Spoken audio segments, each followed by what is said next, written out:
베드로는 아랫뜰에 있더니 대제사장의 여종 하나가 와서 베드로가 불 쬐고 있는 것을 보고 주목하여 너도 나사렛 예수와 함께 있었도다. 베드로가 부인하여 이르되 나는 네가 말하는 것이 무엇인지 알지도 못하고 깨닫지도 못하겠노라. 앞들로 나갈새 여종이 그를 보고 곁에 서 있는 자들에게 다시 이르되 이 사람은 그 도당이라. 하되 또 부인하더라. 조금 후에 곁에 서 있는 사람들이 다시 베드로에게 말하되 너도 갈릴리 사람이니 참으로 그 도당이니라. 그러나 베드로가 저주하며 맹세하되 나는 너희가 말하는 이 사람을 알지 못하노라. 달기 곧 두 번째 울더라. 이에 베드로가 예수께서 자기에게 하신 말씀 곧 달기 두 번 울기 전에 네가 세 번 나를 부인하리라. 하심이 기억되어 그 일을 생각하고 울었더라.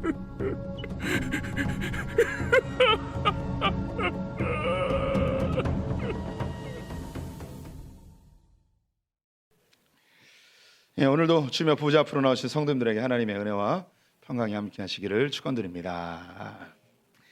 예, BBC 전도여행팀이 월요일 날 튀르키예로 떠났고 또 수요일 날 말레이시아로 떠났습니다.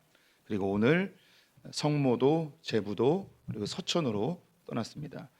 우리 전도여행팀이 어디로 갈지 정하고 간 게 아니고 가서 하나님의 음성 들으며 주님의 인도하심 따라 숙소를 정하고 사역을 결정하게 됩니다.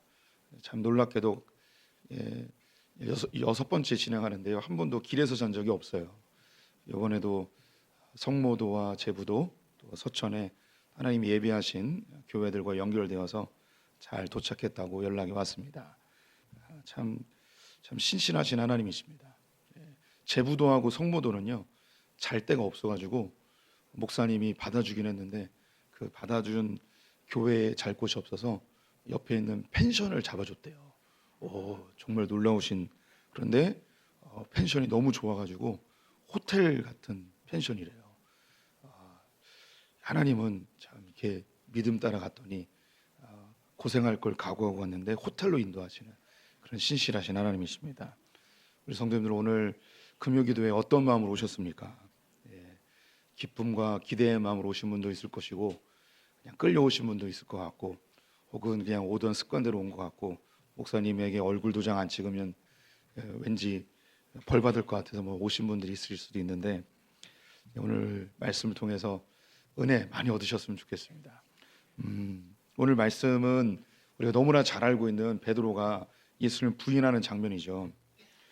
그 목사는요 하고 싶은 설교가 있고 하고 싶지 않은 설교가 있습니다. 어떤 설교가 하고 싶지 않냐면 우리 성도님들이 너무 잘 알고 있는 본문은 하고 싶지 않습니다.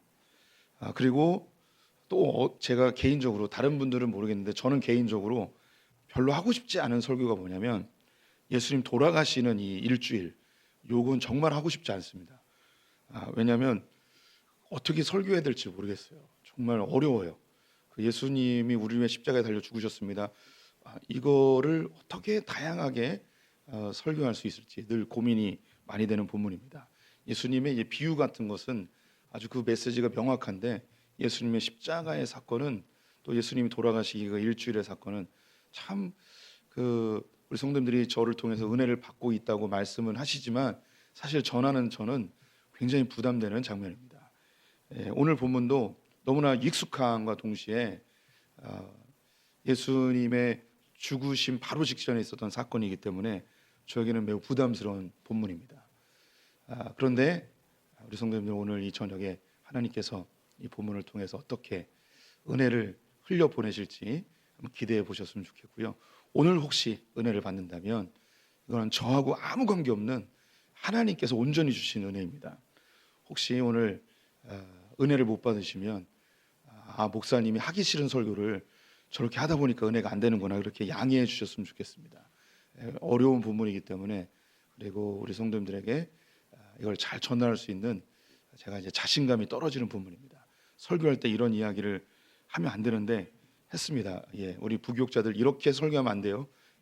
오늘 설교는 어렵습니다. 설교가 죽을 것 같습니다. 이런 이야기하면서 설교를 하면 안 돼요. 근데 저는 해도 돼요. 왜냐하면 저는 그냥 죽 써도 은혜가 많이 되거든요.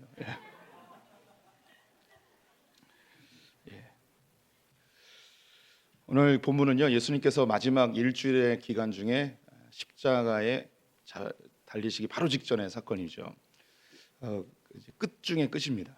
요거 지나면 이제 십자가에 끌려가서 돌아가시게 되는데, 일주일의 그 기간을 우리가 계속 정리하고 있어요.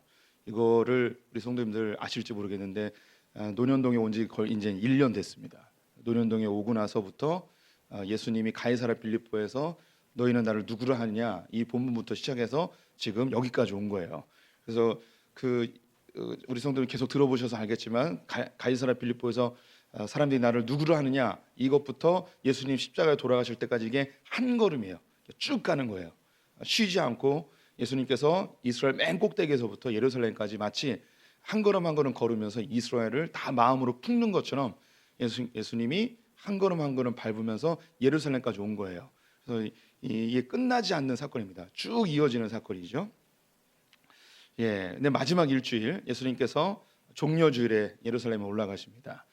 제 백성들이 종려나무 가지를 흔들며 호산나 호산나 주의 이름으로 오시는 이여라고 찬송하며 예수님을 환영하죠. 그들이 환영했던 이유는 예루살렘 성전 안으로 예수님이 들어가시면 이스라엘이 회복되고 로마를 뒤집어 엎어버리고 다윗의 영광을 되찾을 것을 소망했던 백성들이었기 때문입니다.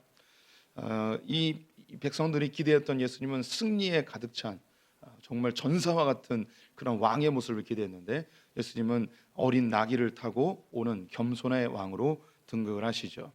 뭔가 굉장히 당황스러운 장면임에도 불구하고 예수님이 지금까지 행했던 놀라운 기적들과 그분의 역사들을 보면서 그래도 예수님이 뭐 하나 일으켜 주시겠지라는 기대감으로 예수님을 향하여서 소리를 지르고 있었습니다. 예수님은 그 환호성을 뒤로 하고 예루살렘 성전으로 들어가죠. 예루살렘 성전에서 뭔가를 뒤집어 엎을 것 같은 그런 기대감을 하고 있었던 사람들의 그 마음을 한순간에 차갑게 만드는 말씀을 하십니다. 이제 내려가자 하고 성전을 한 바퀴 둘러보시더니 그냥 다 배단위로 다시 가버리시죠. 둘째 날 오셔서 성전에 환전하는 사람들, 짐승을 파는 사람들, 비둘기 파는 사람들의 상을 다 뒤집어 엎으면서 성전을 정결케 하셨습니다. 그리고 셋째 날에 다시 예루살렘 성전에 왔을 때 그 성전을 뒤집어 엎은 모습을 보았던 대제사장들과 장로들과 서기관들이 도대체 네가 무슨 권위로 이런 일을 하느냐라고 하며 예수님과 따지죠. 예수님께서는 한 비유를 드시면서 하나님께로부터 이 권위가 왔다라고 이야기하십니다. 그러면서 바리새인들과 사두개인들과 서기관들과 권위에 대한 논쟁을 하시며 그들이 가지고 있었던 그 율법과 유대인의 전통들로 인한 그 권위들을 예수 그리스도의 권위로 다 짓밟아버리는, 다 승리하는 모습을 보여주십니다. 그리고 이 셋째 날 저녁에 베다니에 가셔서 저녁 식사를 할 때에 마리아가 옥합을 깨뜨려 예수님에게 기름을 붓는 장면을 기억하실 것입니다. 원래 예수님과 대제사장 무리들이 이 권위 논쟁을 하고서 도저히 예수를 이길 수 없다는 걸 깨닫습니다.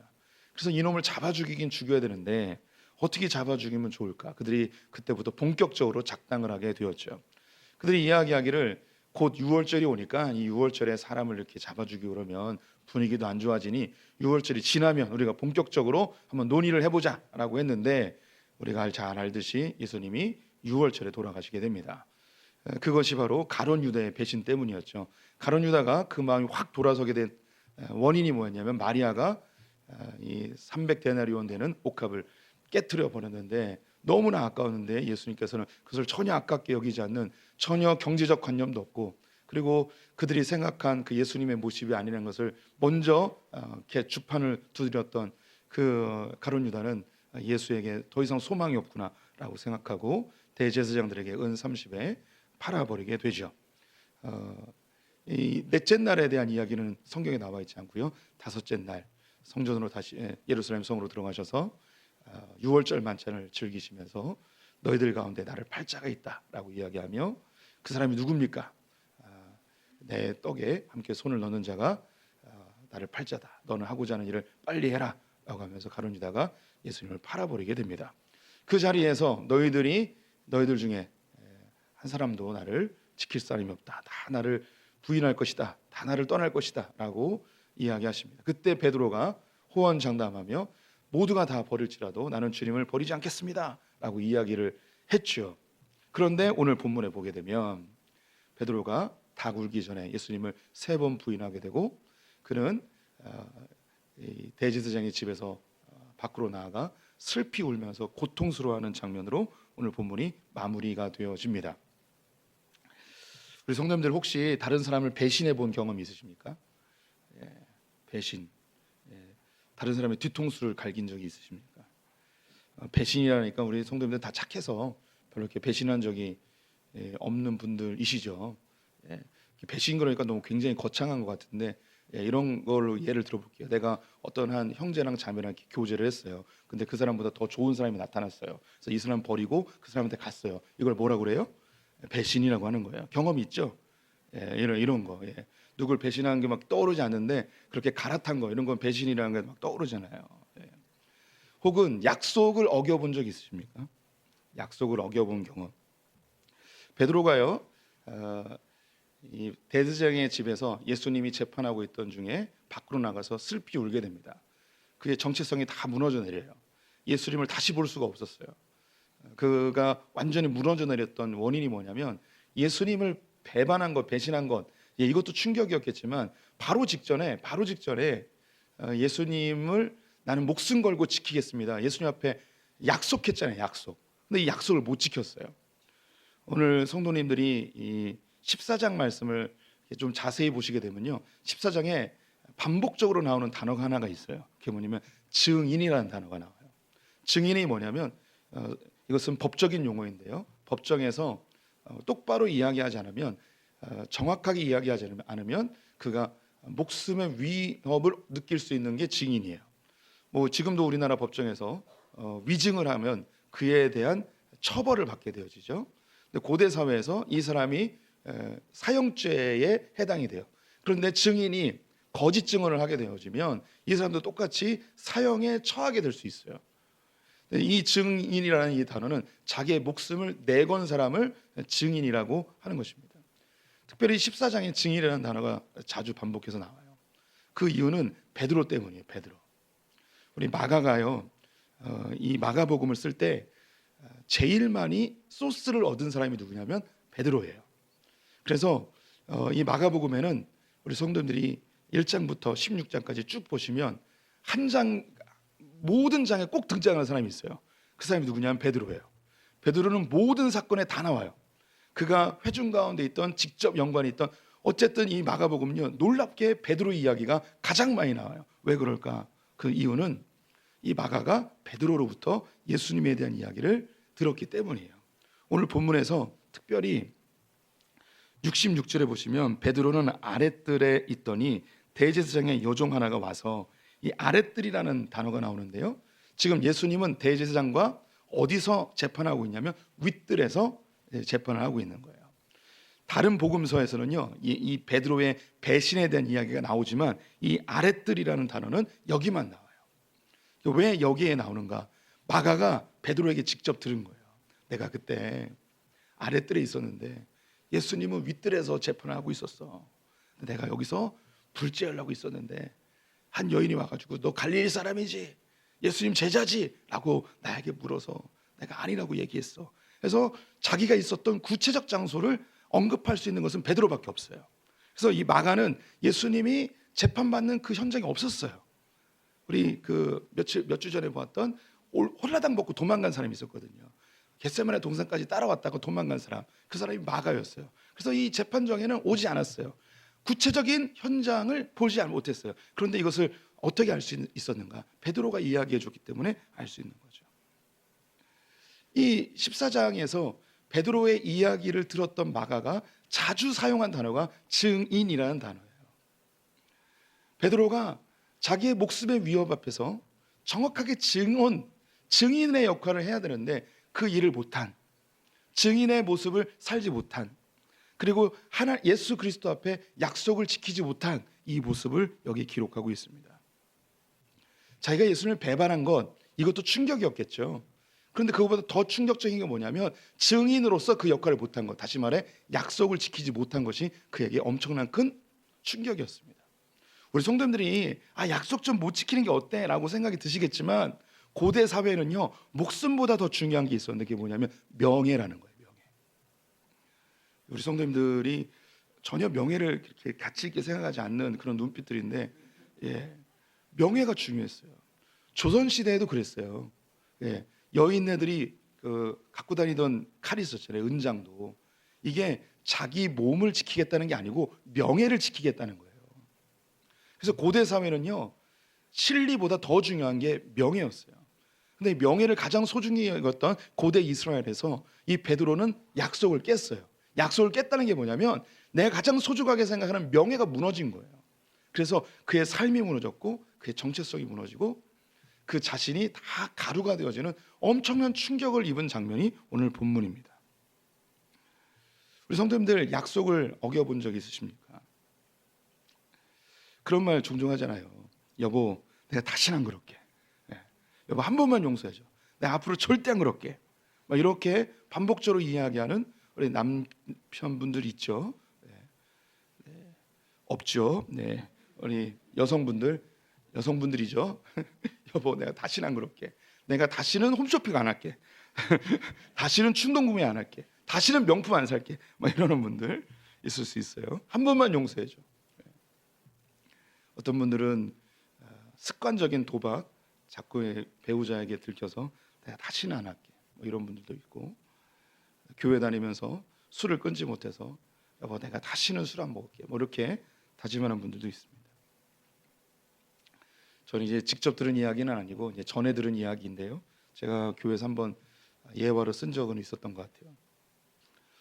캐나다에 계신 한 목사님의 이야기인데요. 이분이 회심을 하고 신학교에 가서 목사가 되셨어요. 그런데 예전 신실하지 못했을 때의 그 삶을 아직 다 정리하지 못한 거예요. 그게 뭐였냐면 담배였어요. 목회를 하면서도 담배를 계속 핀 거죠. 이걸 사모님에게 몇 번 이렇게 들킨 거예요. 그러면 사모님에게 여보, 내가 다시는 안 그럴게. 내가 다시는 안 그럴게. 한 번만 용서해줘 하면서 이걸 여러 차례 이제 반복하시게 된 거죠. 그래서 뭐 캐나다나 미국은 그 집들이 대부분 2층 집이거든요. 그리고 뒤에 이제 백야드라고 마당이 뒤에 있어요. 그래서 이 목사님이 하루는 저녁을 드시고 맛있게 저녁을 드시고, 근데 식후 연초라는 말 있잖아요. 이게 밥을 먹으면 이게 땡겨요. 그래서 이 목사님이 숨겨놨던 그 이 담배를 다 몰래 챙겨가지고 백야드로 나갔어요. 그래서 사모님 몰래 조용히 뻐끔뻐끔 피고 있는 거죠. 2층에서 5살짜리 아들이 있었어요. 그래서 아들이 그 2층에서 이렇게 베란다로 아버지가 거기서 뭔가 몰래 뭘 하고 있는 걸 보면서 아들이 이렇게 얘기한 거예요. 아빠 뭐 해? 라고 한 거죠. 깜짝 놀래가지고 이 담배를 뒤로 숨기면서 뒤로 돌아봤는데 이 아들이 아빠 뭐 해? 하면서 고개를 숙이다가 떨어졌어요. 죽었어요. 그래서 이 목사님이 목회를 이제 접고 자숙하는 그런 시간을 갖다가 한 단체에서 자기의 이야기를 고백하는 것을 그 현장에 있었던 목사님이 저에게 들려주셨어요.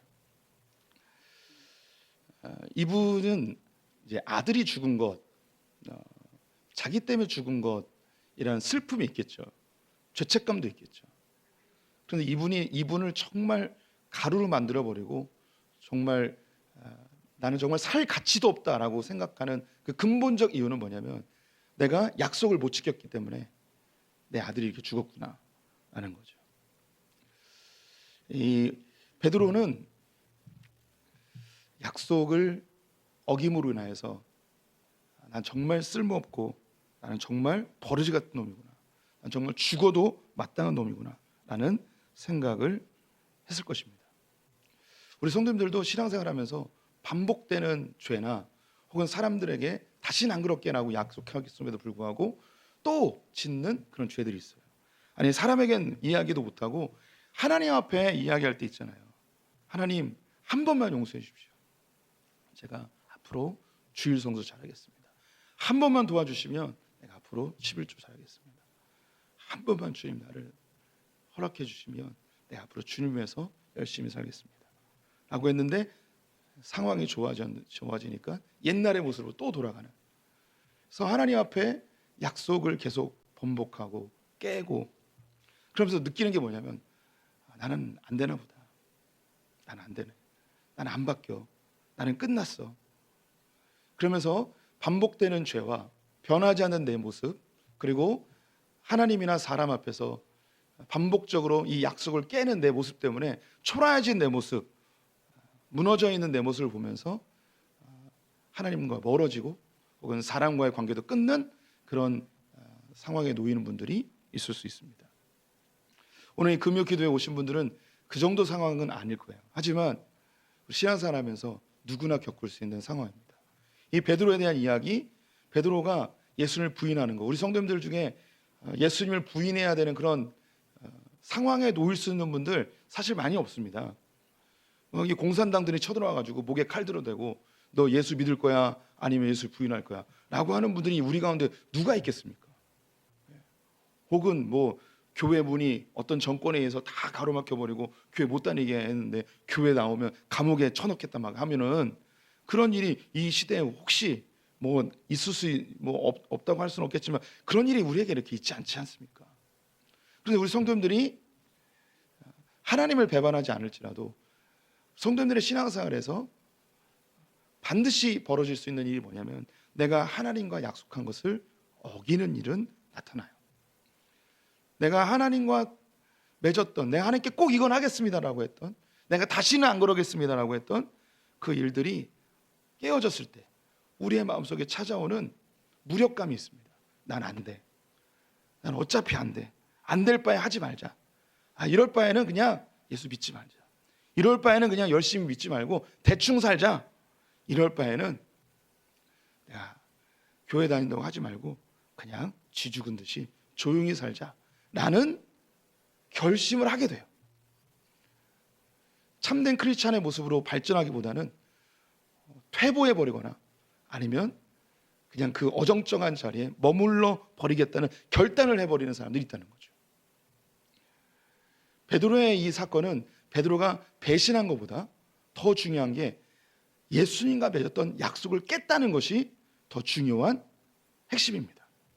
왜냐? 우리도 하나님과 맺은 그 약속을 수없이 깨고 있기 때문이죠. 그런데 우리는 베드로의 사건의 결말을 알고 있습니다. 그렇게 하나님과 예수님과 맺었던 약속을 깼던 그 베드로가 어느 날 갑자기 예수를 위해서 목숨을 바치는 참된 제자로 바뀌었다는 거예요. 심지어 전설에 의하면 이 베드로는 로마에서 십자가에 못 박혔는데 나의 스승 되신 예수님이 십자가에 달려 죽으셨는데 내가 그분보다 더 못난 자로서 어떻게 똑같이 죽을 수 있느냐, 나를 거꾸로 매달아 놓으라 해서 거꾸로 매달려서 십자가에서 죽은 그 사건을 우리가 전승을 통하여 알고 있습니다. 어떻게 이렇게 바뀔 수 있었을까요?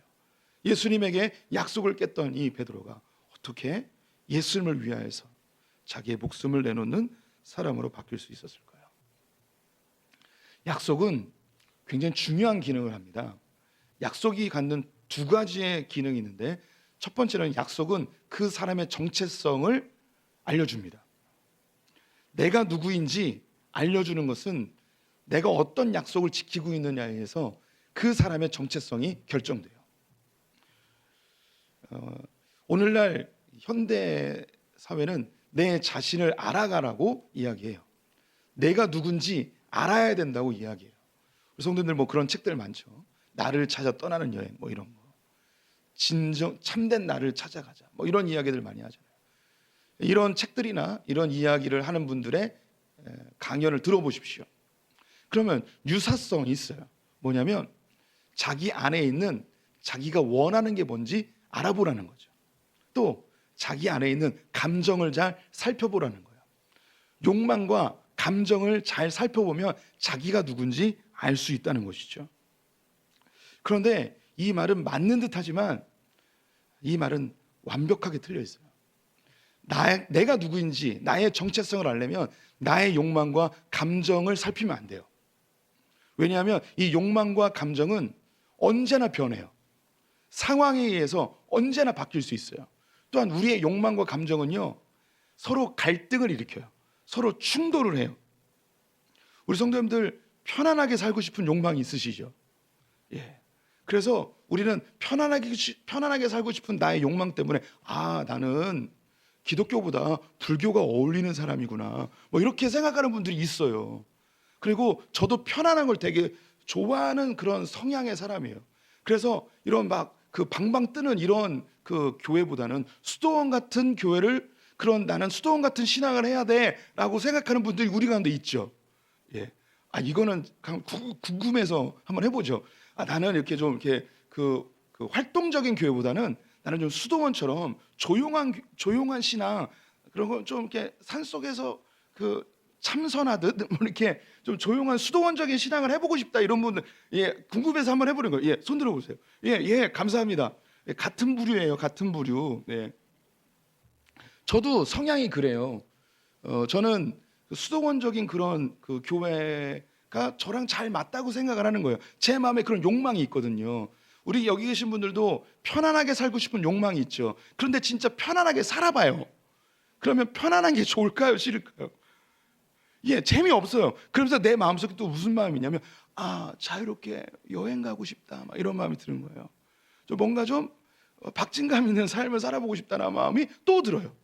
그러니까요, 제 마음속에 수도원적인 신앙생활을 하고 싶은 이 마음은 그냥 내가 바쁜 일상에 살고 있기 때문에 다른 욕망인 거지 진짜 내가 아니에요. 속는 거죠. 저는 수도원적 신앙이 아니에요. 그냥 마음이 있을 뿐이고, 제가 만약에 수도원적인 교회를 다니면 내 마음속에 무슨 마음이 드냐면, 옛날이 그립다, 막 그냥 열정적으로 찬양하고 막 방방 뛰고 막 손뼉 치고 이러고 싶다, 막 이런 마음이 또 드는 거죠. 이 두 마음이, 욕망이 두 개가 충돌해요. 우리 성도들 맛있는 음식을 보면 어떤 욕망이 드십니까? 이건 더러운 거야, 나는 내 몸매를 위하여 안 먹을 거야, 막 이런 마음이 드시나요? 맛있겠다라는 욕망이 들잖아요. 왜 아닌 척하세요? 몸매를 보면 다 아는데.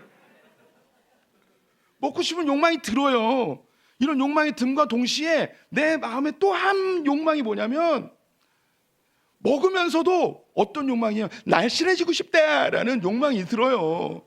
이 두 욕망이 같이 충돌한단 말이죠. 그런데 이 욕망을 가지고 내가 누구인지 어떻게 알 수 있겠습니까? 감정이나 욕망으로는 자기의 정체성을 찾을 수가 없어요.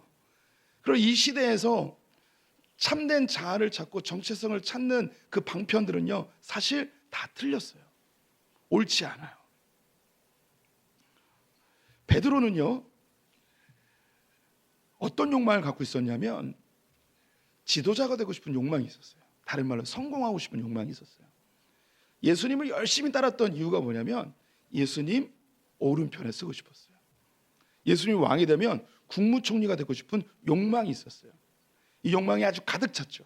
그래서 예수님께서 곧 임금의 자리로 오르시는 것을 확신했기 때문에 예수님을 누군가 죽이려고 한다면 자기의 욕망으로, 자기의 정체성은 뭐냐면 예수님 옆에서 예수님을 지켜서 왕위에 세워서 자기는 국무총리 되는 게 이의 욕망이었고, 그것이 정체성이라고 생각했어요. 그런데 지금 대제사장의 집에서 3번이나 예수님을 부인한 그 상황은 뭐냐면, 어떤 욕망이냐면 살고 싶은 욕망이었어요. 내가 여기서 잘못 걸리면 십자가에 달려 죽겠구나, 대제사장의 졸개들에 의해서 내가 몰매 맞아 죽을 수도 있겠구나. 성공하고 싶은, 지도자가 되고 싶은 그 욕망과 살고 싶은 욕망이 충돌했을 때, 이 베드로는 이전에 자기가 생각했던 그 욕망은 사라져버리고 그 상황에 의해서 다른 욕망대로 움직여지고 있는 것이죠. 우리는 욕망대로 살아간다면 우리의 참된 정체성을 결코 찾을 수가 없습니다. 다시 말해, 더 쉬운 얘기, 우리 이 세상에서 너 하고 싶은 거 하면서 살아 라는 건, 이거는 제가 정말 고상한 사람인데 이런 언어를 쓰는 게 좀 너무 흉측하지만 개소리예요. 개소리예요, 개소리. 너 하고 싶은 거 하면서 살아, 개소리예요. 제가 우리 성도들에게 이야기를 종종 합니다. 우리는요, 하고 싶은 거 해야 되는 건 먼저 그 전에 마땅히 해야 될 걸 하고 그 다음에 하고 싶은 걸 해야 되는 거예요. 그래서 우리 자녀들에게 알려줘야 돼요. 너 하고 싶은 대로 살아, 이렇게 얘기하시면 안 돼요. 너 지금 이 상황에 마땅히 해야 될 걸 하고 그 다음에 네가 하고 싶은 거 해. 이것이 성경적인 것이고 참된 나를 찾아가는 과정이에요. 그러면 마땅히 해야 되는 것, 이게 뭐냐? 이게 약속이라는 거예요. 우리는 약속의 상황 속에서 자기가 누군지 알게 됩니다. 내가 따르는 약속에 의해서 내가 누구인지 결정이 되는 거예요. 학생은 학교와 약속을 맺은 상황이에요. 월요일부터 금요일까지는 어떤 상황이 되더라도 8시 반까지 학교에 와야 되는 거예요. 이건 약속이에요. 이 약속을 지키고 있다면 어떠한 상황과 내 욕망이 있죠. 학교 가기 싫은 욕망, 학교 가기 싫은 그런 감정의 상태가 있잖아요. 그 전날 어머니에게 엄청 혼났어요. 그럼 열받아 가기 싫죠. 내 감정과 내 욕망대로라면 이 사람의 정체성은 규정되지 않아요. 그런데 아무리 감정적으로 학교 가기 싫어도 엄마 아빠한테 엄청 욕을 먹고 내 컨디션이, 내 감정 상태가 엄청 다운돼 있어도 월요일 날 아침 8시 반이 되면 학교에 가고 있다. 그럼 이 사람은 학생이에요. 어떤 약속을 따르느냐에 의해서 자기의 정체성이 결정되는 거죠. 아버지는 그 가정과 보이지 않는 약속이 체결되어 있어요. 가족을 지키고 보호하고 먹여 살린다는 약속이 있는 거죠. 내가 직장 가기 싫어요. 내 감정이에요. 내 욕구는요, 직장 안 가고 바닷가에서 낚시하고 싶은 욕망이 있어요. 그러나 이 욕망과 내 감정을 뒤로 해버리고 내가 이 가족과 맺은 약속을 지키는 것이 이 사람의 정체성이 되는 거죠. 대통령, 경찰, 목사, 감정대로 하면, 욕망대로 하면 나라는 엉망진창이 되어버리고 교회는 엉망진창이 되어버립니다. 제가 주일날 아침에 설교를 해야 됩니다. 제 감정 상태가 더러워요. 설교하고 싶으면 안 들어요. 근데 제 감정 상태가 더럽다고 해서 설교를 안 하면 안 되잖아요. 그럼 저는 목사가 아닌 거죠. 제 욕망이 주일날 교회 오기 싫어요. 그래서 교회 안 오고 다른 교회 가서 예배를 드리고 있어요. 그러면 저는 목사가 아닌 거예요. 제 감정대로 살면 저는 저의 정체성을 잃어버리는 거죠. 약속으로 인한 정체성은요, 욕망과 감정을 뛰어넘어요. 베드로는 이전에 지도자가 되고 싶은, 성공하고 싶은 욕망이 있었고 지금은 살고 싶은 욕망이 있었어요. 살고 싶은 감정이 있는 거죠. 베드로와 약속을 따랐다면 이 감정의 변화를, 욕망의 변화를 뛰어넘을 수 있었겠죠. 그런데 이 베드로는 무엇을 어긴 거냐면 약속을 어겨버린 것입니다. 약속은 공동체를 형성시킵니다. 두 가지 얘기했어요. 약속은 자기의 정체성을 알려주고, 약속은 자기가 어디에 속해 있는지 공동체를 알려줘요. 우리는 매 주일 예배 때마다 똑같이 약속을 고백합니다. 그 약속은 사도신경이에요. 사도신경을 고백함으로 우리는 하나님과 예수님과 성부, 성령 하나님을 믿습니다. 이것은 우리의 약속입니다. 라고 고백을 하는 거죠. 이것이 우리의 공동체를 형성시키고 이 고백을 하는 모든 사람들은 하나님의 자녀라는 공동체를 형성하게 됩니다. 그런데 만약에 이 약속을 어기게 되면 공동체가 파괴되는 거죠. 관계가 끊겨버리는 거예요. 공동체 안에서 쫓겨나게 되는 것입니다. 오늘 본문에는 나와 있지 않은데 다른 본문에는요, 베드로가 예수님을 부인하고 밖으로 나가서 울었다고 돼 있어요. 이 밖으로 나갔다는 의미가 예수 공동체 안에서 쫓겨났다는, 분리되었다는 메시지를 담고 있습니다. 우리 성도님들은 결혼이라는 약속 안에서 살고 있습니다. 그런데 이 결혼할 때 남편과 아내 사이에는 둘이 정결함을 지켜야 된다는 약속이 맺어져 있죠. 그런데 배우자 중에 한 사람이 이 약속을 어기게 되면 이 공동체는 파괴되어집니다. 관계가 끊어지게 되는 것이죠.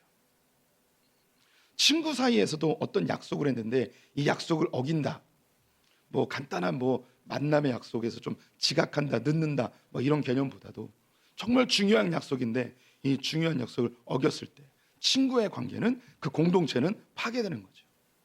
여러 사람이 친구의 모임이 있는데 한 사람이 자꾸 약속을 안 지켜요. 그러면 당연히 그 공동체에서 이 사람은 분리되게 되는 것이죠. 약속을 지킨다는 것은 공동체의 일원으로서 공동체 안에 내가 어느 공동체 안에 속해 있는가를 보여주는 것입니다. 우리 성도님들이 하나님 안에서 자기 나름대로 약속을 만들어요. 내가 반복되는 죄나 혹은 내가 하나님 앞에 올바르게 살지 못한 것 같은 그런 부족한 부분이 내 안에 있는 것을 발견하면서 주님, 내가 이제 앞으로 잘하겠습니다. 한 번만 용서해 주시면 앞으로 주님 잘 따르겠습니다. 주일 예배 잘 드리겠습니다. 헌금도 잘 내겠습니다. 교회 봉사도 열심히 하겠습니다. 라고 이야기를 해요. 근데 이것을 잘 지키면 내가 그리스도의 제자로서 하나님의 자녀로서의 정체성이 형성되어지고 교회 공동체 안에서 내가 어디에 속해 있는지를 느낄 수 있겠죠. 그런데 이것을 어기게 되어지면 우리의 감정이나 상황대로 움직여지게 되면 우리는 주님의 제자로서의 정체성이 깨어져 버리게 됩니다. 또 공동체 안에서 우리는 점점점 분리되어져서 우리는 외롭게 신앙생활을 할 뿐만 아니라 어쩌면 하나님과 완전히 단절될 수 있는 위기에 놓여질 수도 있겠죠. 그런데 내가 힘쓰고 애쓰고 노력하고 결단해도 참 안타까운 게 뭐냐면 내가 여전히 이 약속을 잘 못 지킨다는 거예요. 또 죄를 짓는다는 거예요. 또 하나님과 맺었던 약속을 또 어긴다는 거죠. 올 한 해 시작하면서 하나님과 어떤 약속을 하셨습니까? 제가 볼 때는 대부분 아무 약속도 안 했을 겁니다. 왜 아무 약속도 안 했을까요? 어차피 정해도 안 지키기 때문에. 우리 하기동에서부터 신앙생활 하신 분들은 기억나실 거예요. 송구영신 예배가 되면 성도님들에게 페이퍼를 하나씩 나눠줬어요. 신년 계획, 성경 몇 도, 새벽기도 며칠 뭐 이런 거 썼어요.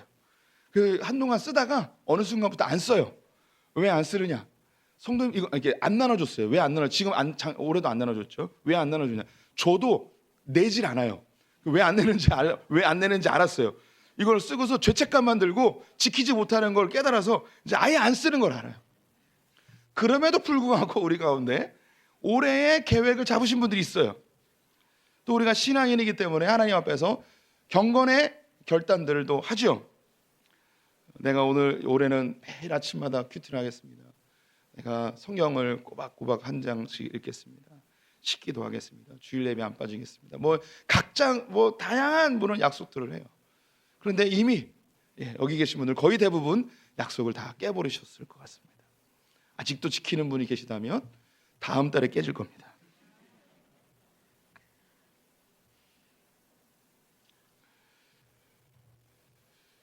저희 사무실에 흉측한 사람이 한 명 들어왔습니다. 정진만 목사님이라고 26kg를 6개월 만에 뺀 괴물 같은 존재입니다. 사무실이 지금 난리가 났습니다.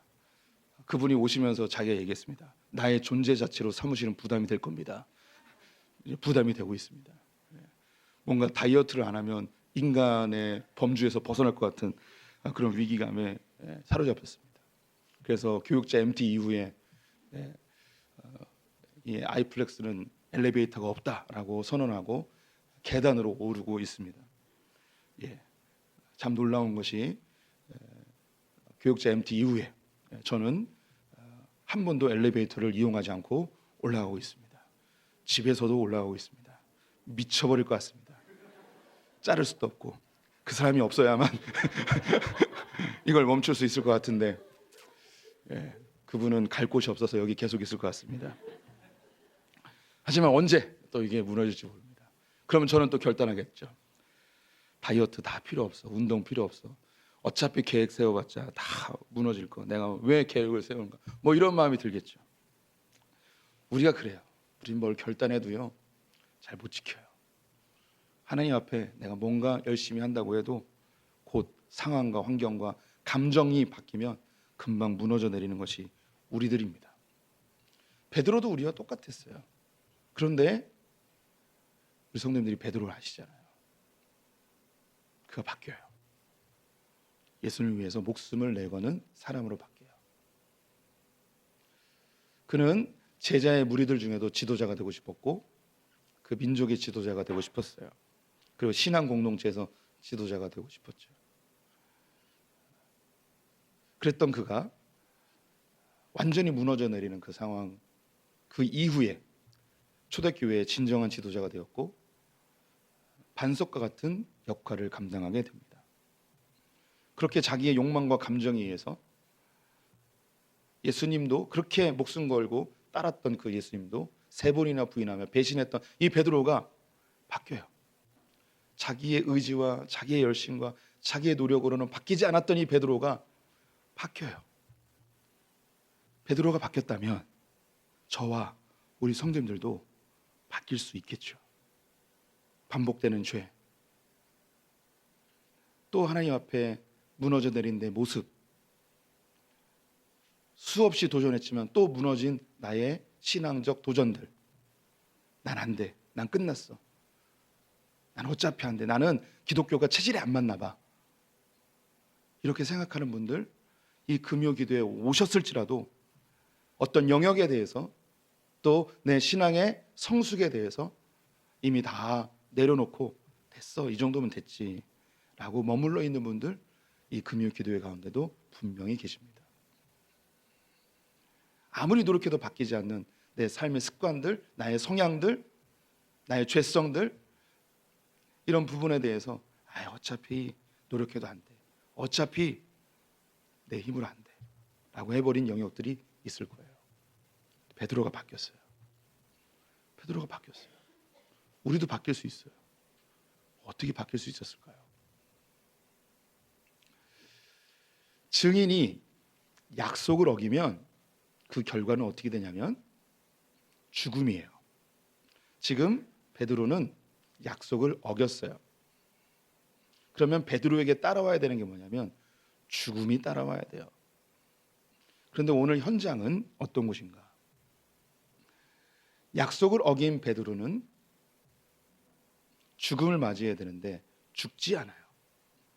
반대로 약속을 잘 지키는 예수님이 계세요.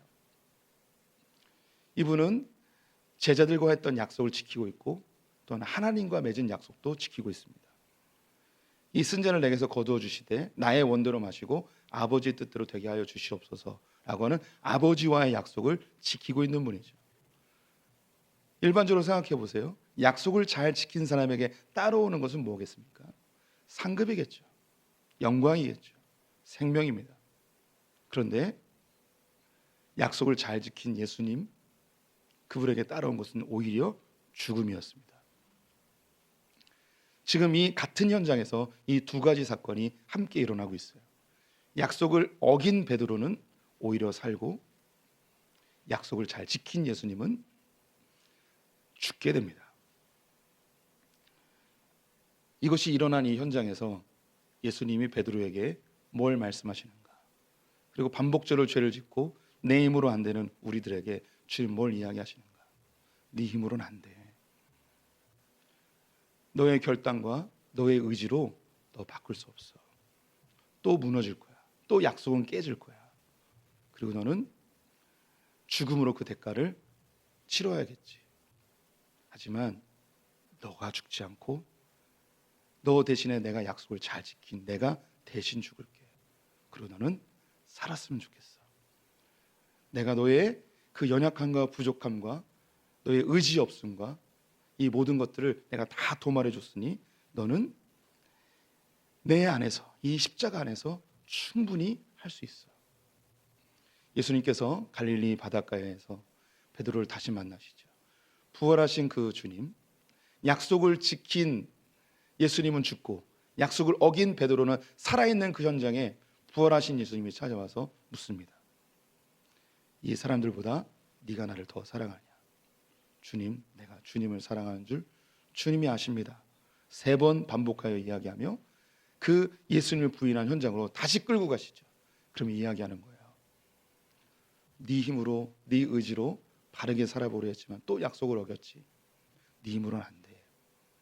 너의 그 죄를 위하여 너의 연약함과 부족함과 너의 무력함을 위하여 대신하여 내가 죽었어.